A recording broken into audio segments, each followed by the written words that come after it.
Flyover बनाए गए थे, उसे लेकर आपने लोक निर्माण विभाग के साथ पत्र व्यवहार किया था। क्या पूरा मामला है और क्या आपकी आपत्ति है? देवास शहर के हम मूल निवासी हैं। आज की तारीख में लगभग 40 साल मुझे देवास शहर में रहते हो गए। मेरा एक छोटा सा कारखाना भी है। मेरे बच्चे यहीं बड़े बड़े शिक्षा प्राप्त, क्योंकि देवास शहर का जो दो मामले फ्लाईओवर को लेकर आए, उसमें जो एवी रोड का फ्लाईओवर था वो चर्चिल ब्रिज के रूप में माना गया।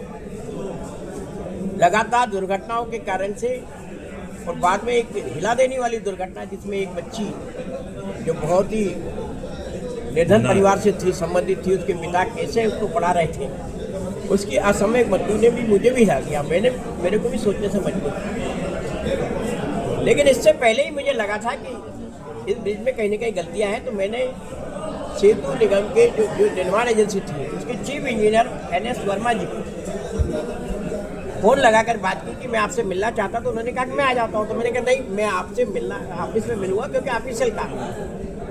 और मैं एक पत्र लेकर उनके पास गया जिसमें मैंने पूछा था कि क्या इस फ्लाईओवर की स्थिति में परिवर्तन किया गया, और अगर परिवर्तन किया गया तो क्या उसकी विधिवत परमिशन ली गई। तो उन्होंने कहा कि हमने कोई परिवर्तन किया, फ्लाईओवर की जगह फ्लाईओवर बनाया, और चूंकि फ्लाईओवर बना दिया इससे उसकी निर्माण की अनुमति लेने की आवश्यकता नहीं। और साथ में उन्होंने एक दूसरा फ्लाईओवर जो मंडी से मक्सी रोड का था, उसकी एक अनुमति जो परिवर्तित की अनुमति थी उसकी कॉपी लगाई। अब उनको लगा कि शायद ये लोग पढ़ते लिखते नहीं होंगे, अनुमति को अनुमति मान लिया होगा, और वो अनुमति भी पूर्ण अनुमति नहीं है। मैं आपको स्पष्ट कह दूं, उसमें भी हल्की अनुमति दी गई, लेकिन उससे भी बहुत बड़ी छेड़छाड़ की गई। वो अपनी जगह है, वो आज मुझे उससे आपत्ति इस ब्रिज पे इसलिए कि ये मेरी जाने आने का, इनको जाने आने का चक्कर आता है। 37-35 लोग आज सामयिक काल की मृत्यु में गए, और अब उस पर नीम ऊपर से करेला ऊपर से नीम चढ़ा कहावत ही हो गई, उसमें डिवाइडर बना रहे।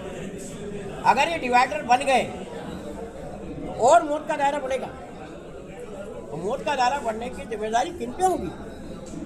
मेरे को तो ये पता चला कि जब एक एजेंसी इसको चेक करने आई तो उन्होंने पूछ लिया कि किसने बना दिया भैया ये, क्योंकि एकांकी ब्रिज होता है इतना लंबा, फ्लाईओवर एकांकी होता है, लेकिन इतना लंबा ब्रिज ओवर ब्रिज इन्होंने 2 लेन बना के, और अपने आप को इसकी ऊंचाई भी आप देखो, ऊंचाई में जरूरत से ज्यादा बना दी। क्या किसी को उपलब्ध करने के लिए किया गया?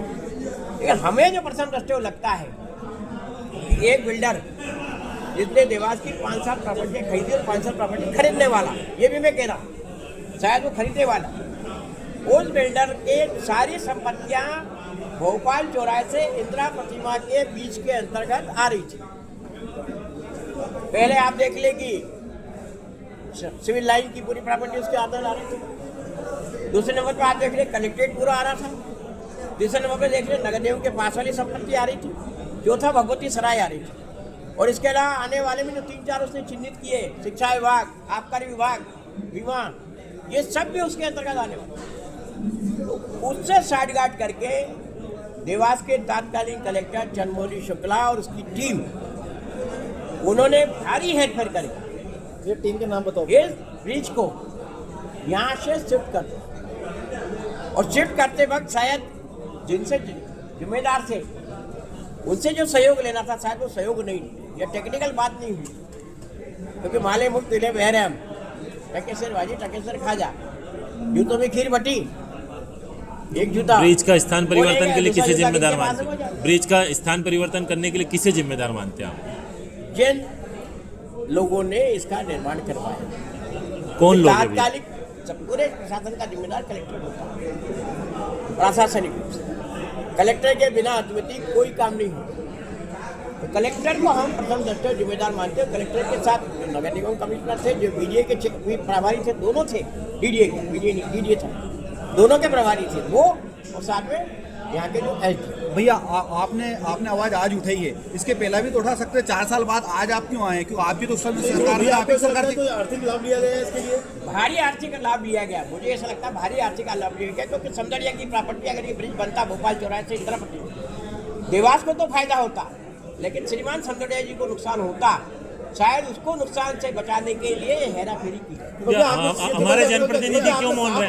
हमारे जनप्रतिनिधि इसमें कौन हमारे जनप्रतिनिधि देखिए, मुझे एक कोई वीडियो सुनाया गया था जिसमें किसी ने स्वीकार किया कि हाँ इसमें कहीं ना कहीं कौन जनप्रतिनिधि को मुझे नाम नहीं लेने क्यों पता। कतरा रहे हैं? मैंने कहा ना, मेरे पास वीडियो आया था, मैंने सुना और सुनने के बाद आप लेकिन मानते हैं मैंने कि- फिर कहा जनप्रतिनिधि जनता के फीडबैक के आधार पर नुमाइंदों को बताता है। भैया आप कह रहे अब नुमाइंदे उस पर कार्रवाई करें तो नुमाइंदा ही जिम्मेदार होंगे, जनप्रतिनिधि जिम्मेदार कैसे हो सकते? भैया आप कह रहे हैं कि प्रथम नष्ट हो, अगर जनप्रतिनिधि की जिम्मेदारी किस होगी तो वो बताएं। आप इसमें जिम्मेदार किसको मान रहे हैं? जो निर्माणकर्ता एजेंसी थी उसके कारिंदे ने और उसके साथ काम करने वाले हमारे कलेक्टर जो तो तत्कालीन कलेक्टर पे किस तरह की कार्रवाई के लिए आपने पत्र लिखे हमने हैं? लिखा है कि उनके खिलाफ सबसे पहले तो गैर इरादतन हत्या का आरोप लगाते हुए उनको उसका मुलजिम बनाया जाना चाहिए। मुलजिम बनाकर जो कानूनी प्रोसेस उसको पूरा किया जाना चाहिए और जो लोग इस चीज़ से हो गए दुर्घटना उनके परिवारों को क्या मदद मिल सकती है, मदद देने की। भैया आपको ऐसा लगता है कि इसमें भ्रष्टाचार हुआ है? आप स्वयं सत्ताधारी दल से हैं, क्या आप इस विषय में मुख्यमंत्री से बात करेंगे कि दोषियों का? मैंने माननीय राकेश सिंह जी को इस चीज़ की काफ़ी देरी थी और मैंने कहा था कि भाई साहब ये जवाब जो आया है वो जवाब घुमा फिरा के आया है, क्योंकि आप जानते हैं कि किसी भी प्रोसेस में टाइम लगता है। वो टाइम के अनुसार मैंने भी उससे दोबारा जानकारी ली, लेकिन मैं शीघ्र नितिन गडकरी जी से समय लेने का प्रयत्न कर रहा हूँ। मूल एजेंसी आज भी केंद्र सरकार की है, केंद्रीय सड़क निधि के तहत ये पैसा आवंटित हुआ था, तो उनको मैं इस बातचीत से अवगत कराऊंगा कि आपके पैसे का दुरुपयोग किया गया है देवास में, उसका जो जिन लोगों ने किया है उसके खिलाफ कार्रवाई।